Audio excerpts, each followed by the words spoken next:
Muy bien. Estamos viendo prioridades. Estamos en Evangelio y Cultura. Tenemos esta edición de prioridades que empezamos hace unos cuantos meses atrás. Y estamos en la edición número 3.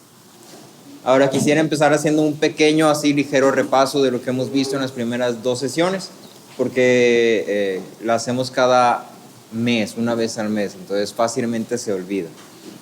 Pero dicen, lo que bien se aprende, nunca se olvida. Entonces, hasta este punto, en esta serie de Evangelio y Cultura, hemos hablado sobre 2 temas en particular. Hemos hablado sobre nuestro telos como cristianos. ¿Sí se acuerdan qué es el telos? La meta definitiva, el objetivo final, el propósito ultimado de todo lo que hacemos. ¿Sí? Entonces, nuestro telos como cristianos, nuestra meta definitiva, lo más importante sobre todas las cosas para nosotros, es la gloria de Dios. Fuimos creados para glorificar y disfrutar de Dios.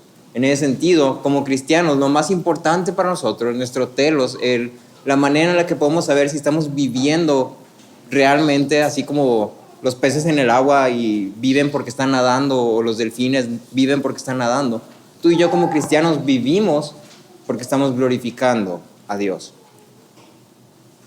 Esto lo veíamos fundamentado en las palabras de Jesús, que resumía la ley diciendo: ama al Señor tu Dios y ama a tu prójimo como a ti mismo. Nuestras 2 prioridades iniciales son estas: amar al Señor nuestro Dios con todo nuestro corazón, con todo lo que somos, porque fuimos creados para Él, y amar a nuestro prójimo, la persona que tenemos ahí al lado. Y de esto hablábamos sobre nuestro segundo tema: ser cristianos útiles. Nuestra primera prioridad es siempre glorificar a Dios. Nuestra segunda prioridad es que a las personas que nos rodean, serles útiles, servirles, porque Cristo mismo vino al mundo a servir a los hombres. Y de esta forma glorificaba a Dios. Las 2 están combinadas, las 2 están relacionadas. Una resulta en la otra. Ahora, con estas 2 ideas ya un poco aterrizadas, espero, tenemos, por así decirlo, un objetivo claro de nuestras prioridades, en el sentido de que yo sé que mi prioridad debe ser Dios en todas las cosas, y yo sé que debo servir a los demás. Eso quiere decir que, empezando por mi familia, por mi núcleo, debo ser responsable hacia mi familia. Después de ahí, extendiéndolo hacia la iglesia, la familia de la fe. ¿Sí? Debo ser responsable hacia los que son parte de mi familia de la fe. ¿Sí? Empezando con la iglesia local, extendiéndote a la iglesia universal. Y de ahí en más, a quienes puedas, a todos los que puedas servir, sírveles. Pero entonces ya sabemos a dónde debemos llegar, pero quedan 2 preguntas pendientes. Primero es, ¿dónde empiezo? Y segundo es, ¿cómo llego? Bien, yo te pudiera decir, va a haber una fiesta en este lugar. Y simplemente te digo cómo se llama el lugar. No sabes ni dónde estás, ni cómo llegar.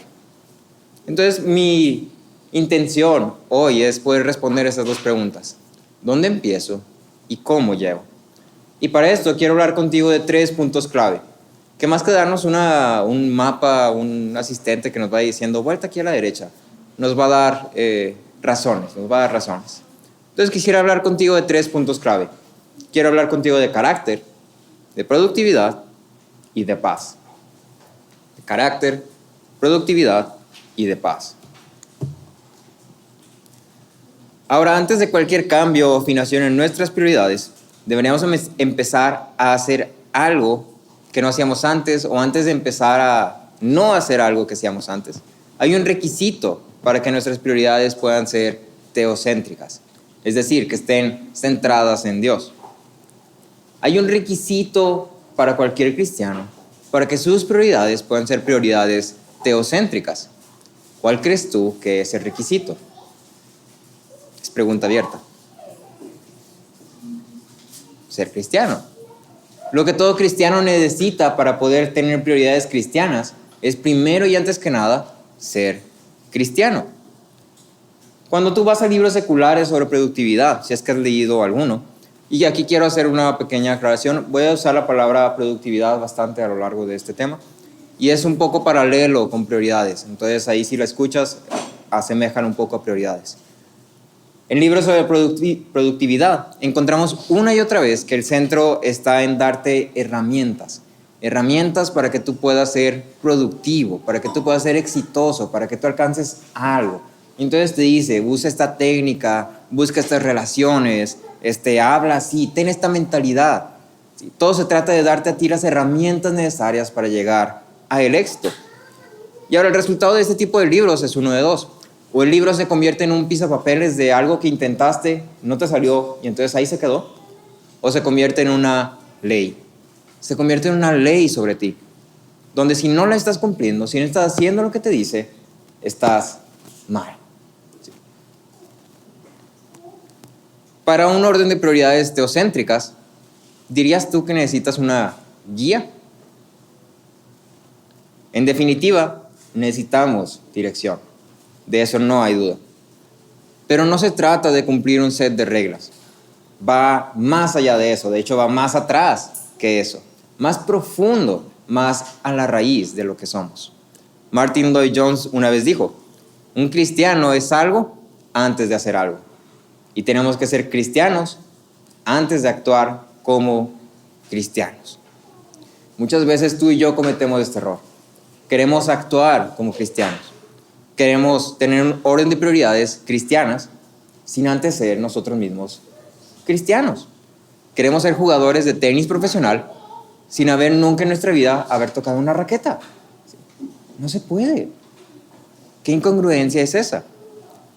Lo que nos va a llevar a vivir un orden de prioridades teocéntricas no es seguir un manual de pasos, ni es obedecer, ni es hacer todo lo que dicen tus pastores, tus amigos, tus padres, tus tutores. Eso no te va a llevar a tener un orden de prioridades teocéntricas. Te va a convertir en un robotcito, pero Dios no quiere un robotcito. Ni siquiera hacer una lista de prioridades perfecta va a hacer que tengas una lista de prioridades teocéntrica. No se trata de eso, se trata de formar un carácter. Tener un carácter teocéntrico resulta en vivir una vida teocéntrica. El carácter se fija primero en lo que eres. No es una cuestión de planear, de organizar, de acomodar, de ajustar. No es nada de eso. Es una cuestión de ser. La única forma en la que podemos vivir siendo productivos, con un orden de prioridades teocéntrico, un orden de prioridades correcto, es teniendo una buena fundación, un buen fundamento, es decir, tener un carácter sólido sobre el cual construir el resto de nuestra vida. Pedro mismo hace la conexión de carácter con productividad. Si me acompañas ahí en tu Biblia, 2 de Pedro 1, versículos 5 al 8. 2 de Pedro 1, versículos 5 al 8. Dice, por esta razón también, obrando con toda diligencia, añadan a su fe virtud, a la virtud conocimiento, al conocimiento dominio propio, al dominio propio perseverancia, y a la perseverancia piedad, a la piedad fraternidad, y a la fraternidad amor. Todo eso es carácter. Y luego fíjate, resulta en versículo 8, pues estas virtudes, al estar en ustedes y al abundar, no los dejarán ociosos ni estériles en el verdadero conocimiento de nuestro Señor Jesucristo. El carácter resulta en productividad. El carácter es el centro de lo que se requiere de nosotros. Las obras son una evidencia, la productividad es una evidencia del carácter, son el fruto del carácter. El mismo principio es aplicado aquí. Un carácter teocéntrico resulta en una vida de prioridades teocéntricas. El mayor éxito que tú y yo podemos obtener no es algo monetario, no es una vida productiva, no es una agenda totalmente organizada, planeada, con colorcitos, letritas bonitas y que siempre esté llena y siempre tengamos pendientes que hacer en nuestro día a día y un montón de tiempo que estemos utilizando correctamente. Eso no es el mayor éxito. El mayor éxito que tú y yo podemos conseguir es caminar con Dios. ¿Recuerdas esa frase que se habla de los patriarcas? De algunos de los patriarcas. Esa frase que describe y que destaca. Particularmente Enoc y Noé. Se dice que anduvieron con Dios. Y entonces esa frase destaca porque sobre muchas cosas que es dicho de ellos, particularmente esas dos destacan. Anduvieron con Dios. Caminaron con Dios. En Miqueas 6:8 leemos que dice, Él, Dios, te ha declarado, oh hombre, lo que es bueno. ¿Y qué es lo que demanda el Señor de ti? Sino solo practicar la justicia, amar la misericordia y andar humildemente con tu Dios. El mayor éxito que podemos tener es ser una persona que camina con Dios, en Cristo, y que busca hacer justicia y amar a quienes le rodean. Ese es el mayor éxito. La persona más productiva no es la persona que tiene una agenda llena de cosas que hacer y que todo el día está ocupado y que solamente tiene tiempo para recibir 1 o 2 llamadas de 1 minuto y no más.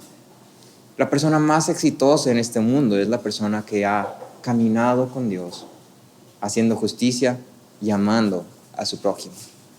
Eso quiere decir que si tienes todo el día libre, no significa que no estás siendo productivo. Si tienes tu agenda llena y no alcanzas a hacer todo lo que tu agenda te dice, tampoco significa que no estás siendo productivo.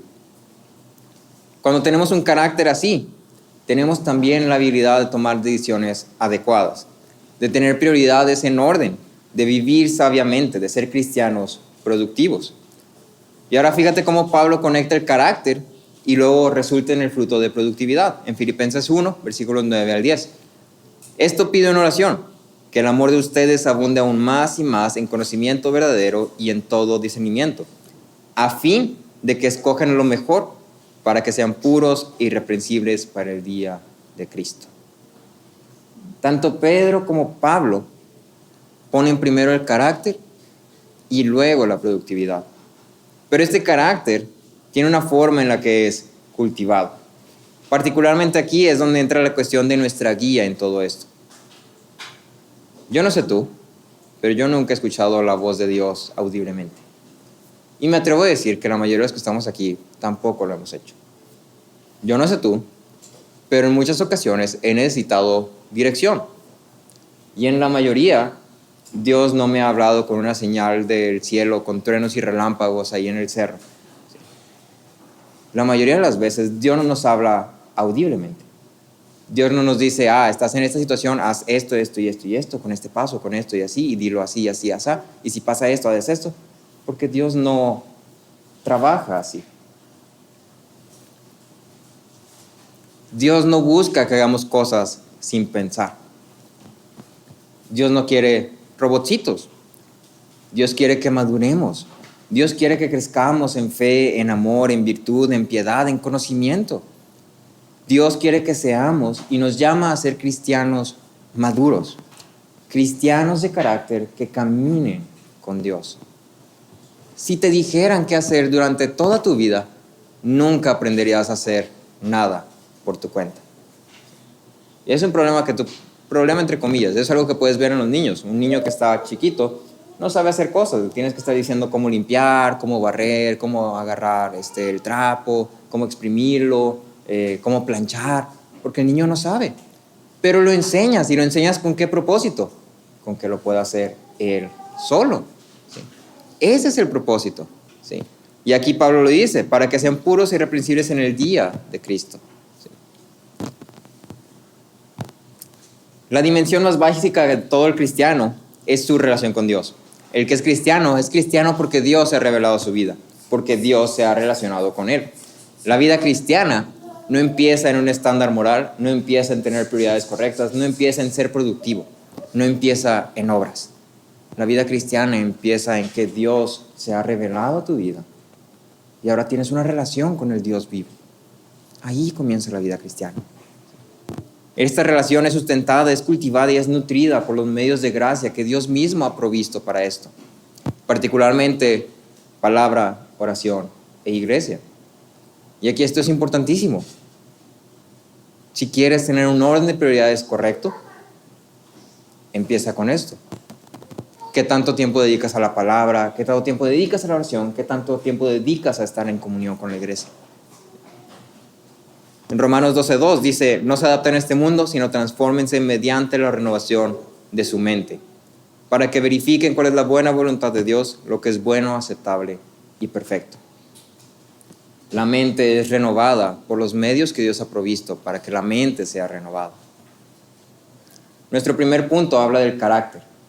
No se trata de tener una lista de productividad, no se trata de hacer cosas productivas, se trata de formar un carácter.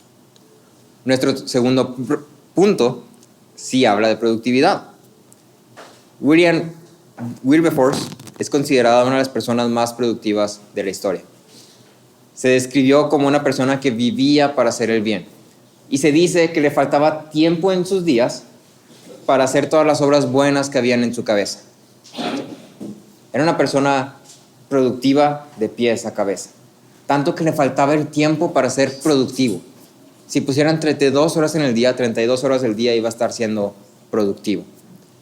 Y ahora, este hombre hizo muchas cosas. Entre ellas luchó contra la esclavitud en Inglaterra. Y fue muy reconocido. De hecho, empezó un tipo de reforma social ahí donde él habitaba. Él escribió un libro.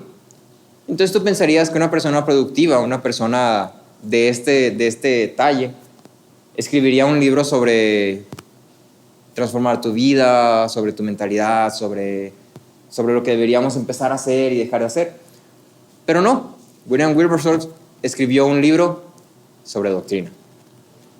Su libro de un llamado a una reforma social era un libro de doctrina. William entendía que el cambio no resultaba de exhortaciones morales. No se trata de que yo te diga, tienes que, no hagas esto, haz aquello, porque esto y porque aquello. Él entendía que el cambio venía como un resultado de entender y abrazar la doctrina. Matt Perman decía, abrazar la verdad de que Dios nos acepta aparte de las buenas obras es la cosa preciosa que nos hace sobresalir en las buenas obras. Y William entendía esto. Su libro estaba particularmente enfocado en la doctrina de la justificación, el hecho de que en Cristo somos aceptados ante Dios. En otras palabras, la manera en la que somos productivos es primero reconociendo que no tenemos que ser productivos. Él no estaba llamando a su gente a ser gente productiva. Estaba llamando a su gente a entender lo que Cristo había hecho por ellos. La justificación de la que William hablaba, Lutero la llamaba el artículo por el cual la iglesia se sostiene o se derrumba. Calvino la llamaba la bisagra sobre la cual gira toda la religión. La doctrina de justificación es central al evangelio. En esta doctrina se afirma que en Cristo tenemos paz con Dios. Esa es la doctrina de la justificación. Es decir, somos aceptados por Dios, estamos en una relación con Él y ahora tenemos vida eterna en Cristo. En Romanos 5:1 la resume diciendo, por tanto, habiendo sido justificados por la fe, tenemos paz con Dios por medio de nuestro Señor Jesucristo. Esa es la doctrina de justificación. La justificación nos enseña por lo menos dos cosas. Lo primero es que nuestros pecados han sido perdonados. Y lo segundo es que la justicia de Cristo es puesta a nuestra cuenta. En otras palabras, por la obra de Cristo, por su vida, su muerte, su resurrección y su ascensión, nuestra cuenta fue pagada y hecha perfecta. No tenemos ya ninguna deuda que pagar porque Él ya la pagó. Ahora, si prestas atención, hay algo muy interesante aquí. En esta transacción, el hombre no hace nada. El hombre es cero productivo. El hombre simplemente es un beneficiario. El hombre solamente recibe. La justificación no se gana, no se compra, no se obtiene. Solamente por medio de la fe en Cristo nos es otorgada, nos es dada. En Romanos 4:5 dice, al que no trabaja, pero cree en aquel que justifica al impío, su fe se le cuenta por justicia. Es decir, no es por obras, no es por tus obras. Esta doctrina en particular es la que distingue al cristianismo de otras religiones. Si tú has alguna vez investigado sobre otras religiones o te has metido a leer o algo así, te vas a dar cuenta que la mayoría de las religiones te hablan particularmente sobre cómo tú, hombre, deberías ser bueno. Se trata de que tú, hombre, seas algo que no eres. Se trata de que hay un problema en el mundo y esto y aquello, pero finalmente depende de ti. Todo se trata de ti. Tú tienes que tomar la decisión de ser bueno, de ir en contra de lo que es malo. Y entonces activamente tienes que decidir por ti mismo ser bueno. El problema con estas religiones y filosofías es que no resuelven ningún problema. Porque el problema no es que sepamos que debamos ser buenos, porque todos sabemos que deberíamos ser buenos. El problema no es que no sepamos lo que es bueno, porque tal vez tenemos una noción de lo que es bueno. El problema es que aun cuando sabemos lo que es bueno, no podemos serlo. No podemos serlo. No tenemos la capacidad de ser buenos. El autor de Hebreos, en Hebreos 11:6, dice: sin fe es imposible agradar a Dios. Aunque tú sepas todo lo que es bueno, aunque tú sepas todo lo que es perfecto, aunque tú sepas diferenciar entre bien y mal con claridad, sin fe es imposible agradar a Dios. Es decir, tú, hombre, por tu cuenta, no tienes la capacidad de ser bueno. No puedes ser bueno. Y todo lo que hagas, aunque pareciera ser algo bueno, aunque pudiera servir a los que te rodean, aunque pudiera parecer con la motivación más perfecta, con la motivación más buena de todo el mundo, no es bueno. Y no es bueno porque no es hecho con fe. El estándar bíblico de bueno no es un estándar moral. No es simplemente hacer cosas buenas que faciliten la vida a los demás. Para que algo sea bueno, la fe es un requisito. ¿Cómo puede entonces el hombre ser bueno cuando esto está fuera de su alcance? Y entonces es justo por esta razón que el cristianismo, que el evangelio mismo, no se trata de lo que deberíamos ser o no ser. Se trata de lo que Él es. Se trata de lo que Él hizo. Matt Perman decía: no es suficiente solamente escuchar el evangelio o ir a la iglesia o haber sido bautizados. Tenemos que creer el evangelio. Y el evangelio no se cree intelectualmente. Significa confiar en Cristo crucificado y resucitado para nuestra aceptación con Dios y el don de la vida eterna. Te puedes saber la Biblia de pies a cabeza, te puedes saber todas las doctrinas, te puedes saber toda la teología del mundo, pero creer no significa saber. Creer significa depender de Cristo y su obra completamente para tu vida.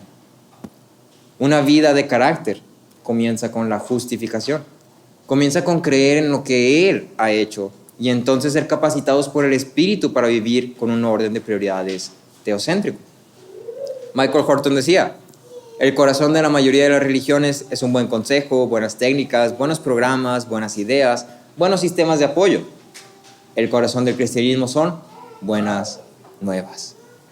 El corazón del cristianismo son buenas noticias. Él ha hecho algo por ti que tú no podías hacer. Y si tú vas y buscas en otros lados, te vas a dar cuenta que encuentras lo mismo. Buenas técnicas, buenas relaciones, buenas ideas, buena mentalidad. Pero se trata de ti. En cambio, el cristianismo viene y te dice: te tengo buenas noticias. Te tengo buenas noticias porque mira, ya vi que no puedes. No te preocupes. Él ya lo hizo por ti. La razón por la que hombres como William, como Pablo, como los 12 apóstoles y otros tantos más vivieron de una forma radical es porque ellos sabían que habían sido justificados por la fe en Cristo. Y hay una conexión muy arraigada que a veces ignoramos entre entender y actuar. Cuando entendemos algo, actuamos en consideración a eso. Por eso la gente va y estudia 4 años o 5 años y medio en universidades para poder trabajar de eso, para poder dedicarse a eso, porque primero necesitan entenderlo. Y cuando lo entienden, lo ponen en práctica. Con esto en mente, fíjate lo que dice Pablo en Tito 3:8.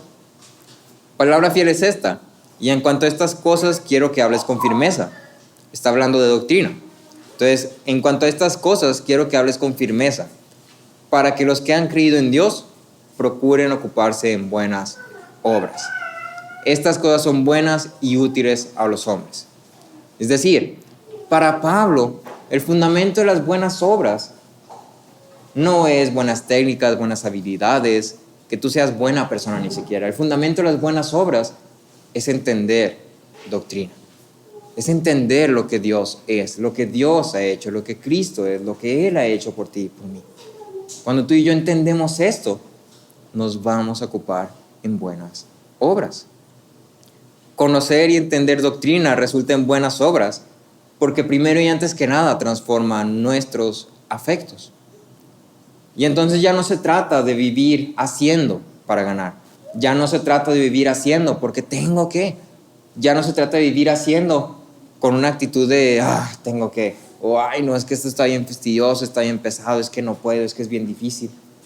Ahora se trata de hacerlo sabiendo que Él ha hecho por mí y que yo quiero responder a ello. Y lo puedo hacer con gozo. Es como una carta de amor. Cuando alguien te escribe una carta de amor, tú la ves y cada que la lees sonríes, ¿no? Y estás leyendo la carta de amor y dices, ay, ¿cómo me quiere? Cuando te acuerdas de ella, sientes en tu corazoncito así como cálido, ¿no? Y sientes bonito y así. Y hasta sonríes otra vez. Cada que ves a la persona que te escribió esa cartita de amor, quieres como responderle. Quieres hacer algo por la persona.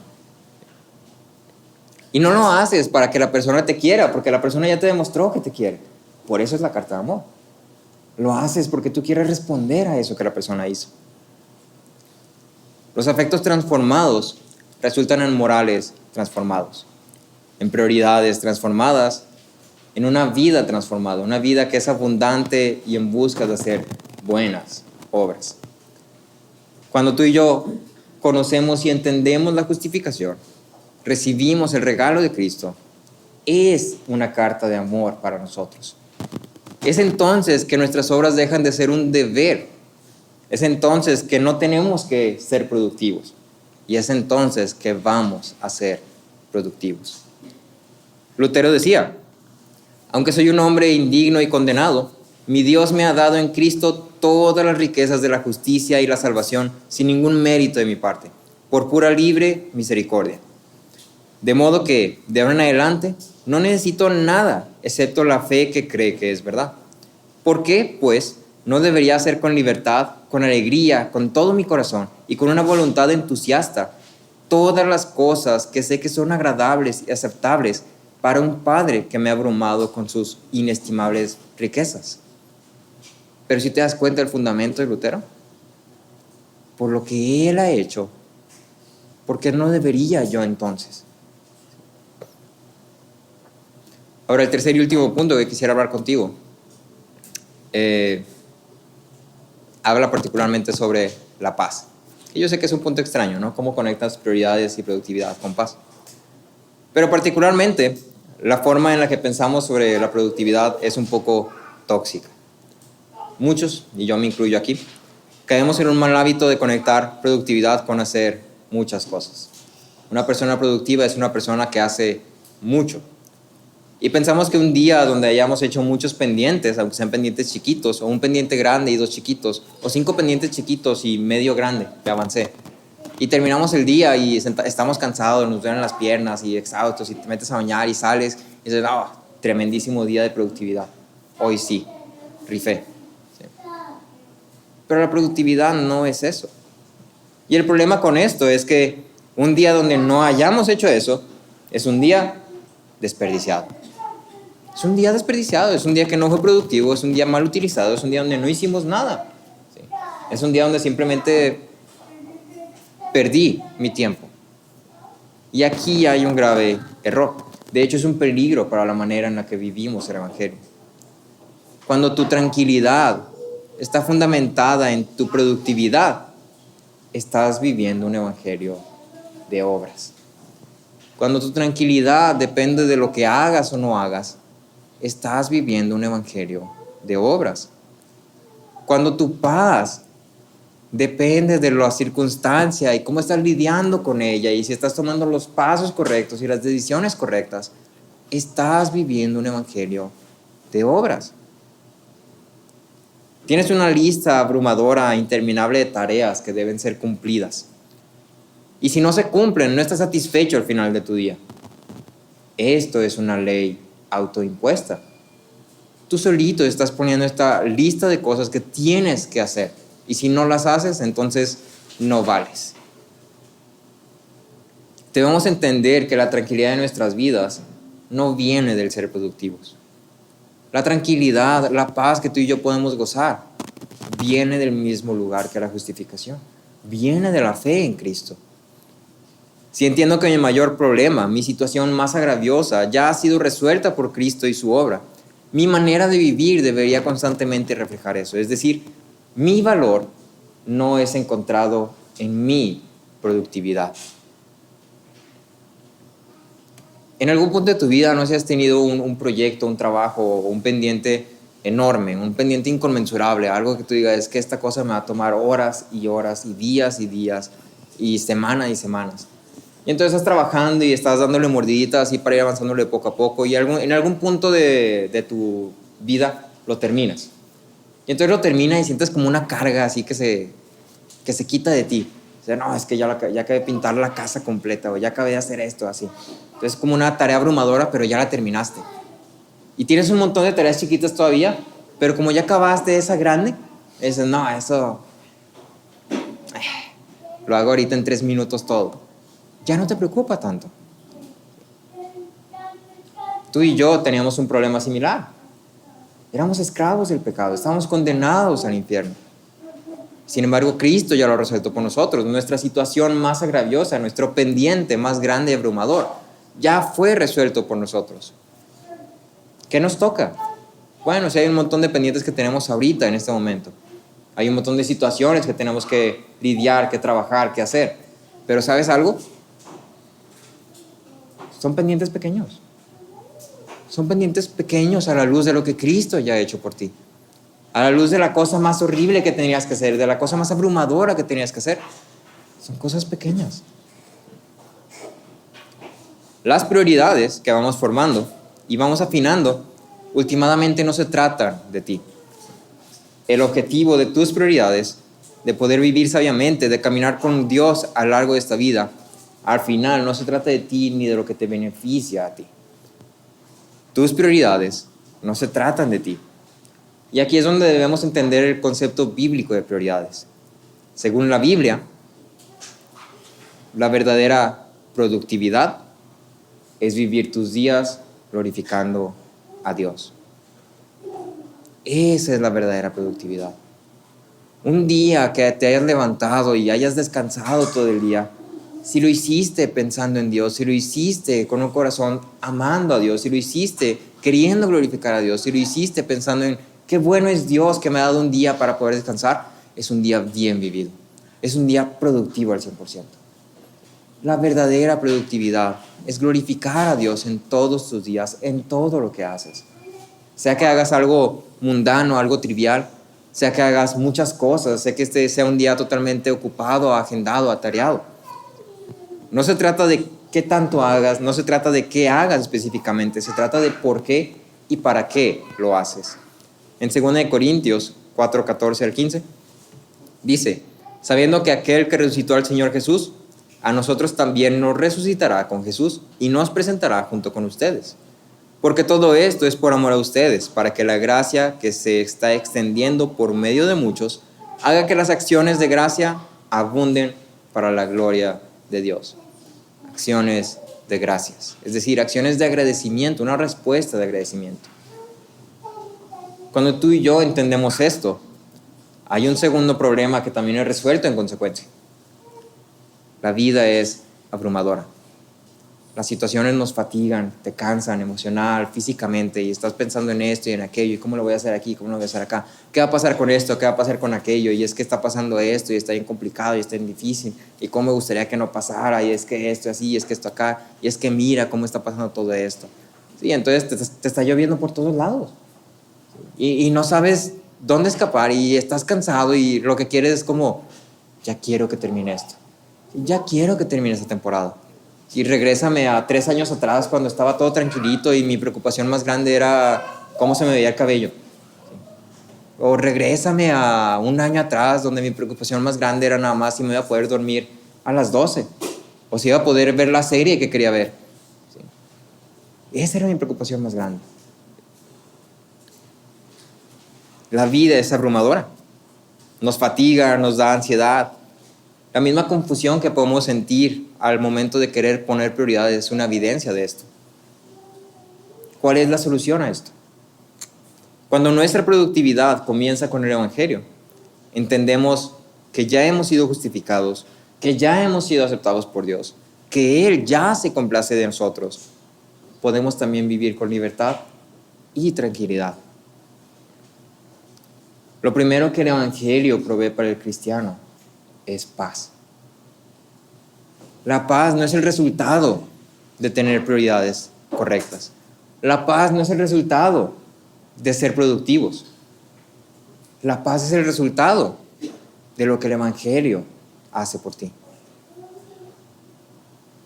En respuesta, tú puedes tener prioridades teocéntricas, puedes vivir una vida piadosa, puedes vivir productivamente en paz. No para obtener la paz, sino en paz. Puedes lidiar con todas esas situaciones que están a tu alrededor. Puedes estar viendo cómo se está desmoronando toda tu casa, cómo está cayendo en pedazos el techo por la humedad. Puedes ver todo lo que está pasando a tu alrededor y decir, estoy en paz. Porque Dios ya se complace de mí. Porque por la fe en Cristo Dios ya se complace de mí. Entonces sí, a lo mejor estoy sufriendo, estoy cansado, estoy fatigado. No sé qué va a pasar, pero ¿sabes qué? Dios sabe. Dios tiene el control. Dios es bueno y Dios se complace de mí. Dios es mi Dios. Y eso quiere decir que yo puedo estar en paz. En la escena donde están los discípulos en la barca y Jesús está dormido, es justamente eso lo que los discípulos debieron haber pensado. ¿Sí? Está la tormenta y están las nubes y están los truenos y está la barca casi rompiéndose y está el mar y abajo un tiburón, yo qué sé. Y todavía está, no, sálvanos Jesús, sálvanos. Y Jesús está dormido. Y los discípulos pudieron haber dicho, yo estoy en paz. Él ya se complace de mí, yo estoy en paz. Tú y yo estamos en un tipo de océano, estamos navegando aguas desconocidas y no somos buenos navegantes, seamos sinceros. Ninguno aquí es buen navegante, ¿sí? Pero ¿sabes algo? Las aguas son de Dios. El océano pertenece a Dios. Son sus olas, es su tempestad. Y por eso tú y yo estamos en paz. El resultado de esta seguridad es que aun cuando todo salga mal, nuestra identidad en Cristo es firme y segura. Y si no tienes nada que perder y tienes mucho que ganar, ¿por qué no buscaríamos ser productivos? Porque el tesoro más importante para nosotros ya no lo podemos perder. No lo vamos a perder. Pero sí hay mucho que podemos ganar. ¿Por qué no buscaríamos ser productivos? Ahora, para terminar, Michael Horton decía, el Evangelio nos salva, nos da una razón para caminar por el desierto hasta la tierra prometida, y la ley nos guía, dándonos instrucciones para ese viaje. Los cristianos son impulsados por las promesas de Dios y dirigidos por los propósitos de Dios. Es probablemente el deseo de todos los hombres ser productivos. Todos quisiéramos terminar nuestros días con nuestra lista de pendientes completa. Todos disfrutamos de la satisfacción de haber terminado todo un día satisfactoriamente. Y todavía más grande, vivir una vida que fluya correcta y fácilmente. Es decir, que todas las situaciones que están a mi alrededor estén bajo control. Que todas las cosas que tengo que hacer, que todos los pendientes estén organizados de tal forma que simplemente tengo que hacerlos. No me preocupo por cuándo, cómo, simplemente es como, y en este día voy a hacer esto y en este día voy a hacer aquello. Pero ¿sabes algo? Todos queremos eso. Erramos en algo. Erramos en un punto clave. Queremos empezar con nosotros mismos. Queremos empezar desde nosotros mismos. Queremos empezar cambiando nosotros mismos. Queremos empezar cambiando a las personas que nos rodean, la situación que nos rodea. Estamos equivocados. El Evangelio no comienza contigo. La vida productiva, el carácter, la paz en nuestra vida no comienza contigo mismo. No hay forma que puedas obtener eso por tu cuenta. Tal vez puedas tener temporadas tranquilas, pero en última instancia, tu tranquilidad está dependiendo de cosas más allá de tu control. Tu paz no depende de ti. Hoy puede que estés bien. Mañana puede que de repente se te descompuso el carro, se enfermó tu hijo, se cayó la iglesia, la empresa quebró, te quedaste sin luz, te quedaste sin aire, tenías una fuga de agua y te llegó el recibo y son 3,000 pesos de agua y Y ya. Toda tu tranquilidad se fue. Desapareció. Solo existe una fuente de verdadera paz. Saber que en Cristo hemos sido justificados y que nuestras obras no son lo que nos da valor. Es por esto que nuestras prioridades no deben de comenzar con nosotros mismos. Deben de comenzar con el Evangelio. Antes que cualquier otra cosa que podamos hacer, lo más fundamental que deberíamos hacer todos los días, lo más útil, lo más sano, lo más productivo que puedes hacer en tu vida todos los días, es recordar el Evangelio constantemente. Es recordar lo que Cristo ha hecho por ti. Es recordar lo productivo que Cristo ha sido para nosotros. En Gálatas 2:16, y termino con esto, dice: sin embargo, sabiendo que el hombre no es justificado por las obras de la ley, sino mediante la fe en Cristo Jesús, también nosotros hemos creído en Cristo Jesús para ser justificados por la fe en Cristo y no por obras de la ley, puesto que por las obras de la ley nadie será justificado. Tu valor, tu estatus delante de Dios, tu identidad no está en tus obras, no está en tus prioridades, no está en tu productividad. Está en Cristo. Y la invitación está abierta. Te traigo buenas nuevas. No puede ser bueno, pero buenas nuevas, Él ya lo fue por ti. Y lo que Él fue puede ser puesto a tu cuenta. Buenas noticias, solo tienes que aceptarlo por medio de la fe. Una vez que hagas eso, empezará a obrar Dios en tu vida. Una vez que hagas eso, vas a ir viendo cómo vas dando fruto, cómo tu carácter va a ir siendo cambiado, cómo tus prioridades van a ir cambiando. Y sobre todo, vas a ver cómo hay paz en medio de la tormenta. Y creo que eso es lo más consolador y esperanzador de todo esto. Oramos.